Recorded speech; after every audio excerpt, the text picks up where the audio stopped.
Hello, greetings, salutations, and welcome for my first, in a good long time, deck profile. Haven't done a Yu-Gi-Oh! Deck in ages because, well, I've never really had a reason to because I don't play as often. But I figured I'd show this off because I'm very proud of this deck and the man who created it. Yes, it wasn't me. My good friend, Sean McQueen. Go check him out on his channel, and he happens to be here. I have a celebrity in my house. This is my house. Hello, everyone. Also, remember to check out BullseyeNinja since it is a team effort. Yes, that's what we are, a team. Anyway, without further ado, here is the deck profile of the Dark Magicians. So, first off, we're going to start with 3 Dark Magicians because, of course, we are. You know, it's the Dark Magician. Why wouldn't you have him in a Dark Magician deck? And as you can tell, my favorite is the red one used by Arcana. You know, that laughable, lovable, stupid mother... Well, anyway, I'm not going to use that language on this show. I want to get another one. I'm planning on getting a 3rd one soon, so we'll have 3 of Arcanas. Anyway, moving on.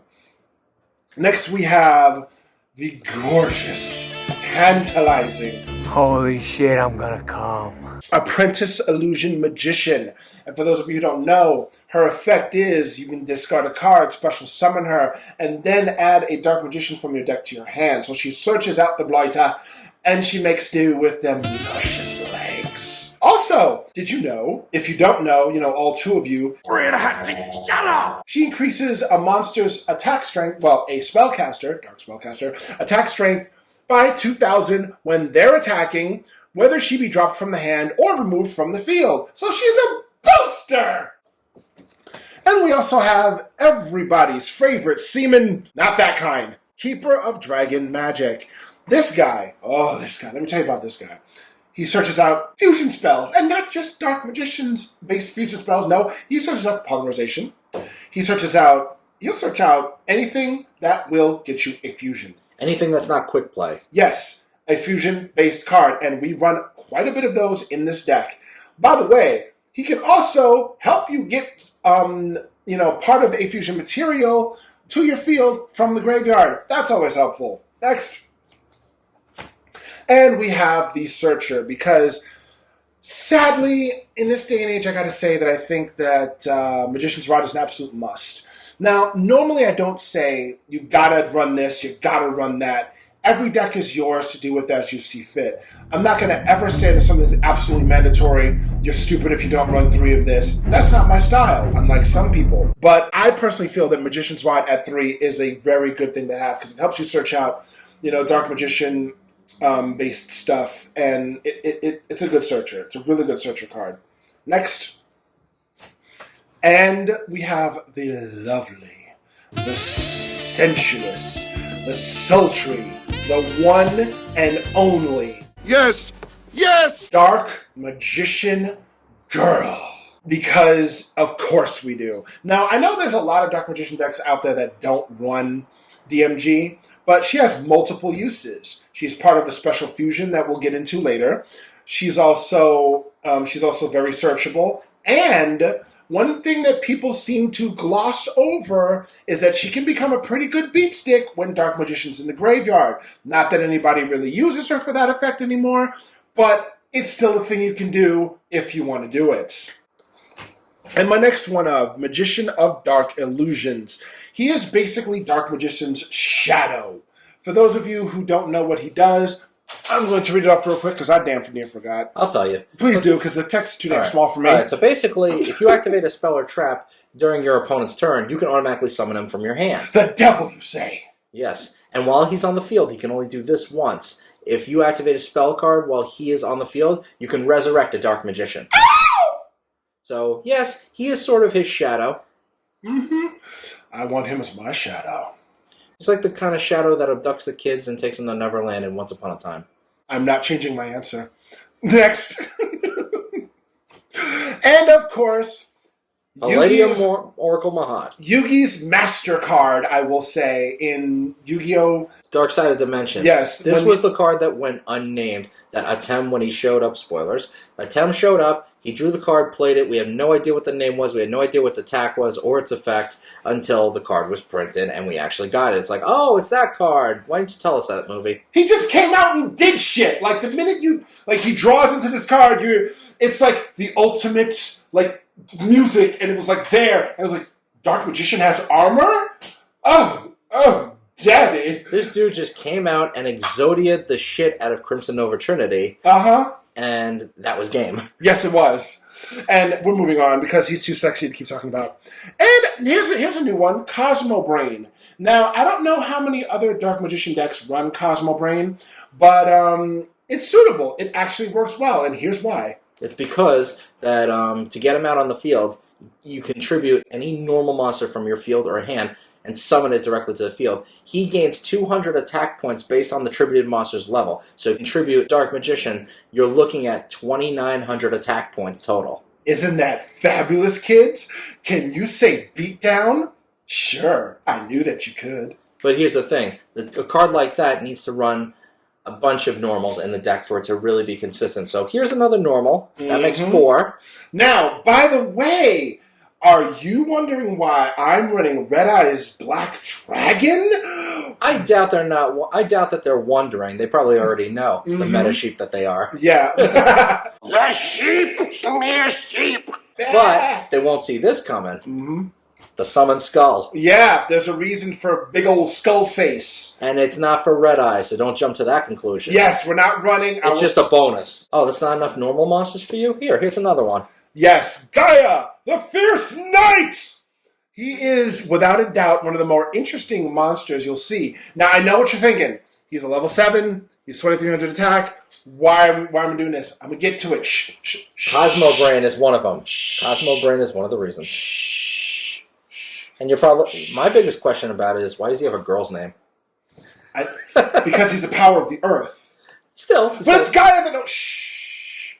It's coming. Shut up and ride the dragon. Yes. We also have ding, ding, ding, swing. Curse of Dragon. Yes. That dragon is it's memorable. Why? You used it. It's a 2,000 level 5. Useless? I mean, to some it is, but we'll get to why. I'll tell you. No. Shh. I brought their shit back into the game. I'm going to keep it in the game. Shh. Shh. Are you doubting Tomopolos? Shh. Shh. We're getting there. Shh. Now, we're going to go into spells. You've seen enough monsters. You know that Cosmo Brain has plenty of normal monsters to tribute from. Plenty. Yes. So let's go to spells. You got plenty of dark monsters for the cost of Allure of Darkness. And you know what Allure of Darkness is? It's an easy draw 2 and drop remove and play a dark monster. Great draw power for me in this deck. Like, where's Soul Servant? Shh. It's okay, guys. So basically, and it doesn't even matter if you banish Dark Magician, because you got 3 of them. You lose Dark Magician, this deck is not dead in the water, I promise you. Hey, wait, where's Magician Souls? Shh. You get Fusion Deployment for now.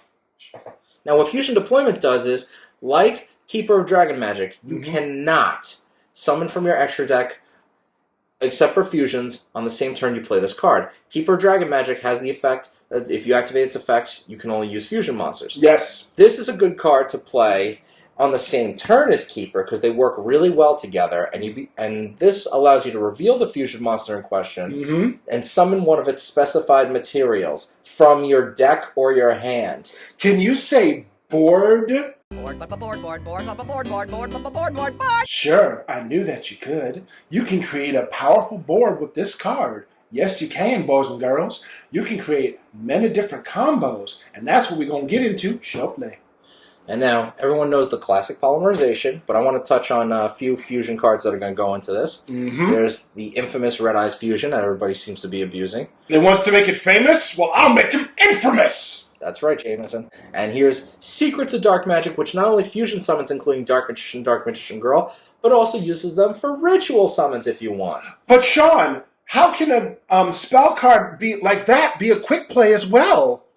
Because emergencies like that, hey, I got Dark Magician Girl face up on the field. I lay shit face down. My opponent goes to target one of my monsters to banish. Yeah, flip that over, fuse them. My monster is safe, you miss your target. Or, if I want to attack them directly, Dark Magician attack, Dark Magician Girl attack, activate from hand, quick play, Dark Magician's attack. Golly!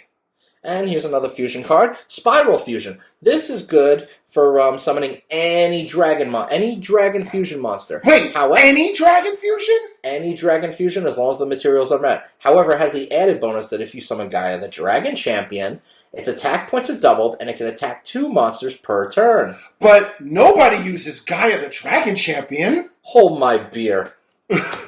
Magicalized Fusion. What's that do?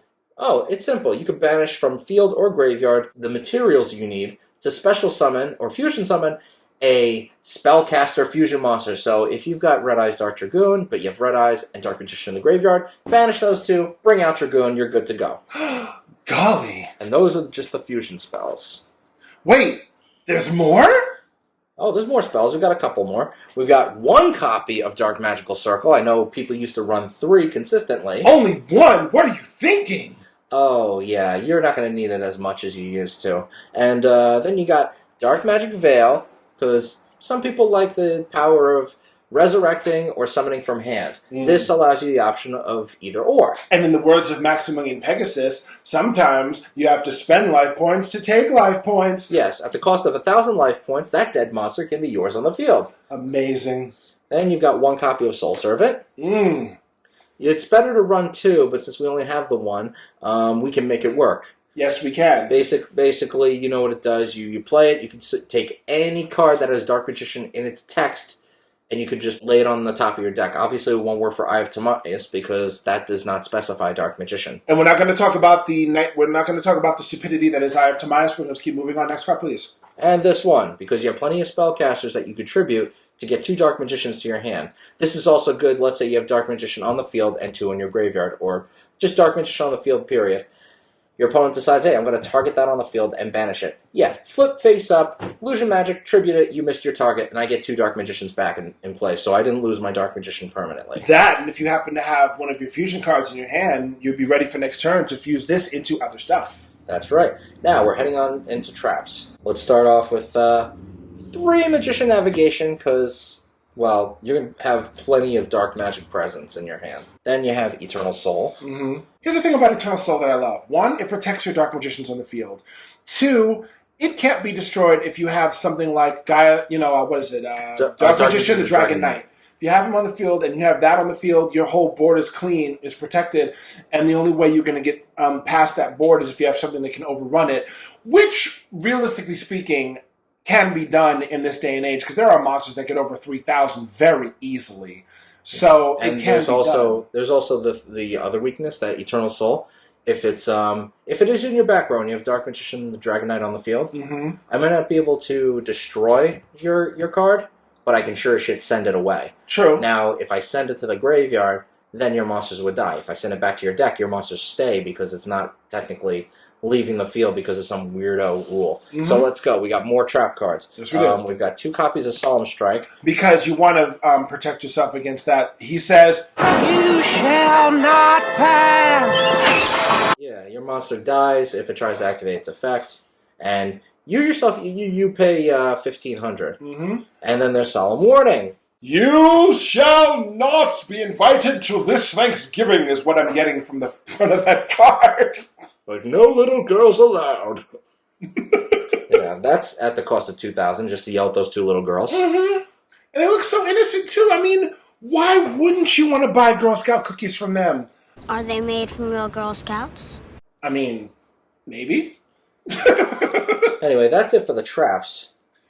Now, this might seem a little unorthodox again to some, because, yeah, some of these cards are a little bit uber expensive. A couple of them are up there in price, but when you look at the likes of Magician's Souls, we're not running that as you saw, because that's a bit pricey. It's a bit up there. But this is where it doesn't get budgety. This is where some of the cards will run you a pretty penny.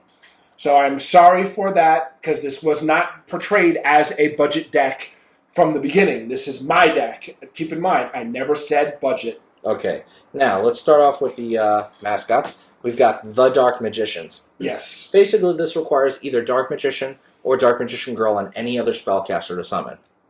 Any one of them. And while it's on the field, once per turn, if a spell or trap is activated, you get to draw a card from your deck.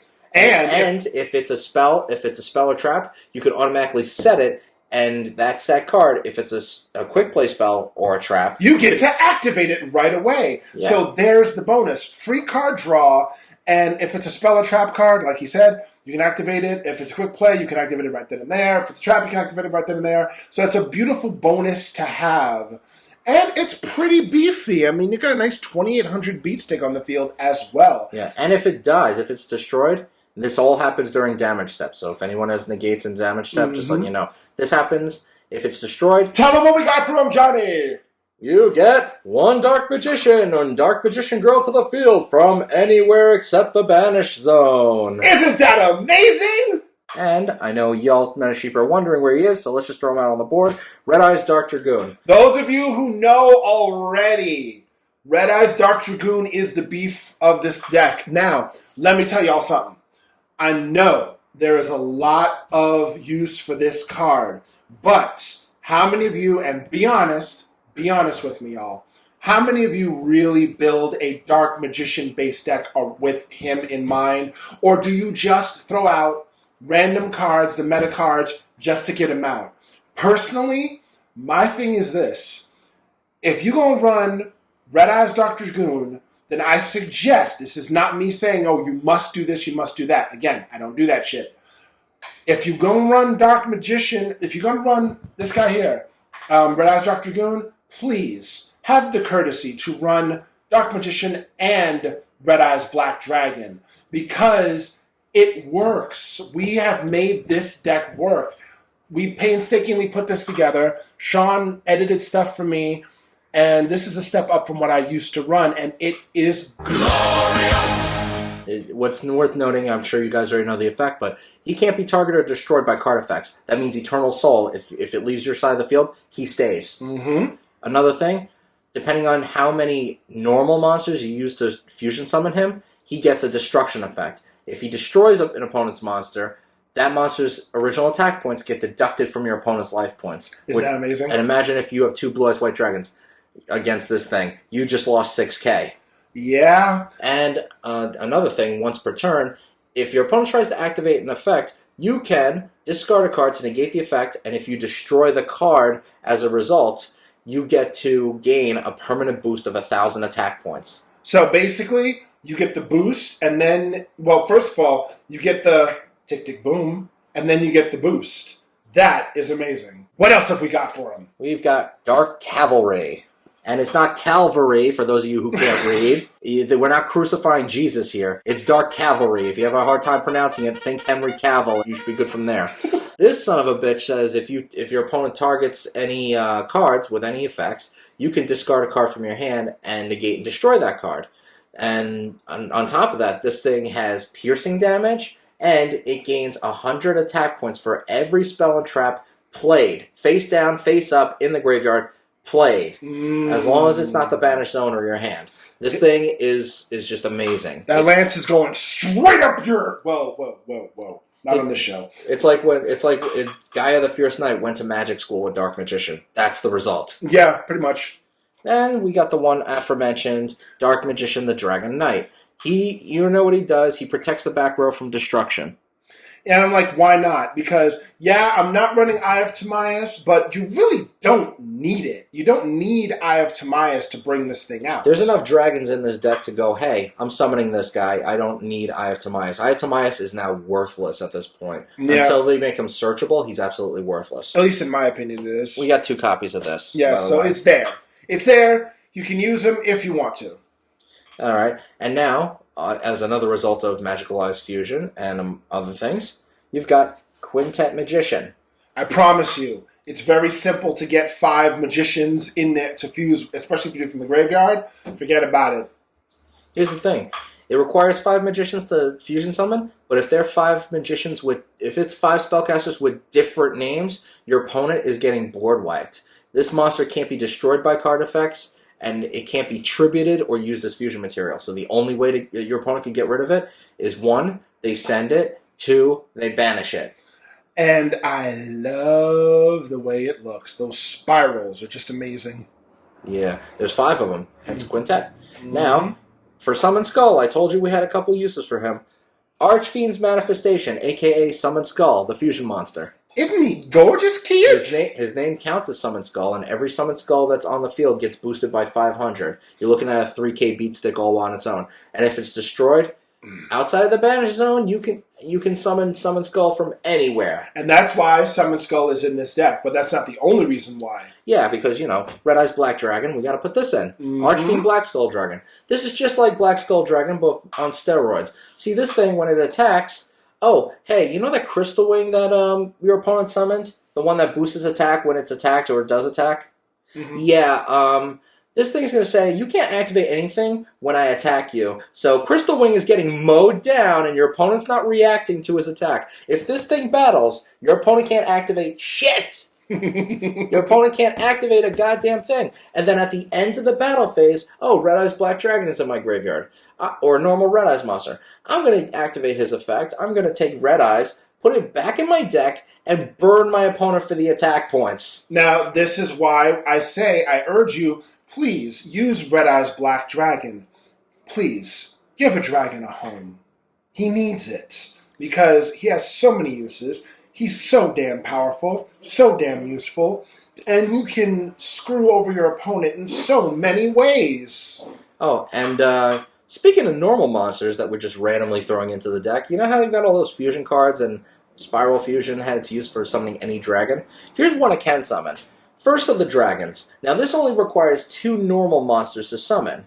2 normal monsters, that's it. You could put 2 baby dragons on the field, you get First of the Dragons. This thing says he's unaffected by your opponent's monster effects, and the only way it can be killed in battle is with a normal monster. So, unless you have a Blue Eyes White Dragon deck, you are not killing that thing so easily. Oh. However, it is vulnerable to spells and traps, so go nuts with those, but a lot of times I've played this card against people who didn't have any destruction spell or trap, and they had destruction monsters out the wazoo. I played this against a Red Eyes Dark Dragoon. They couldn't get around it. Oh, they could not get around it because none of the decks ran any normal monsters. And usually I run them into a deck out because it can't do anything. Oh, my. And speaking of normal monsters, like dragons, you've got Gaia the Dragon Champion. But here's the thing, you're never going to summon this. This is for Keeper of Dragon Magic, because if you have Curse or Gaia in your graveyard, you want to bring them back.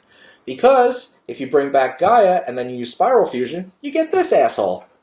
What does this asshole do? Sky Galloping Gaia the Dragon Champion. His name is Gaia the Dragon Champion when he's on the field.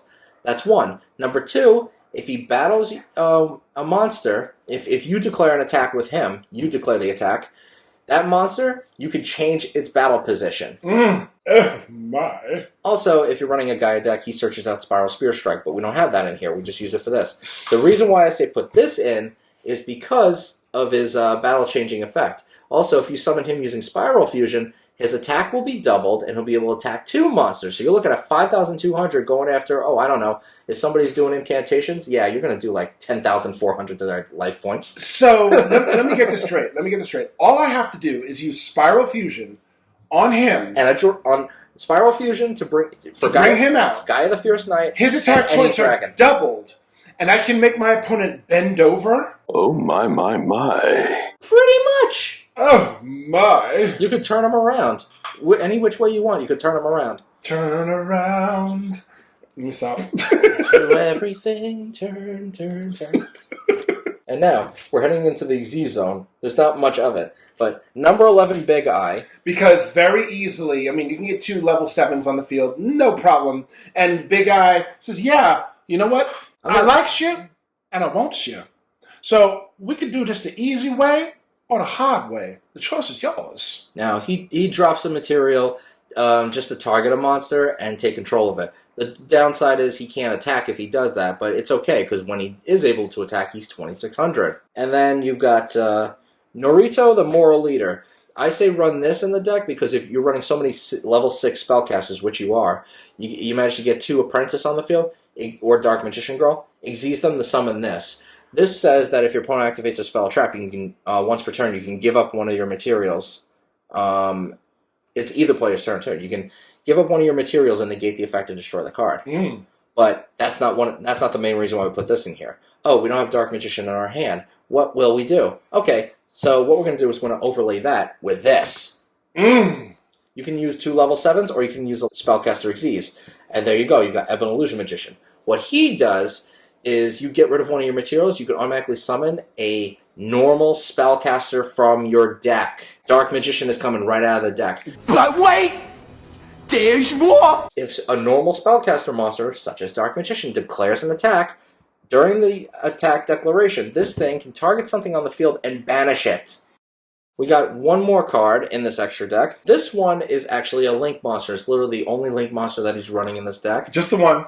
It's Predaplant Vert Anaconda. Mm-hmm. The very same card that everybody runs in their deck for Red Eyes Dark Dragoon, the very same card I think should get banned. That's my card, dude. I run it too, but given that so many people are running it just to get Dragoon out, this card needs to be banned. This is the problem. This is an easy solution that gets around so much. Basically what it does is, it's got two effects. Number one, you can target an opponent's monster and declare it to be dark, which helps with Super Poly.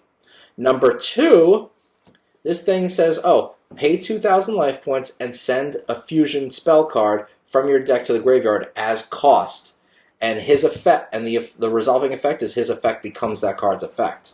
So you can't Ash Blossom to it. You can't. The only way you can stop it is you have to react to the monster's effect. You can't react to the search.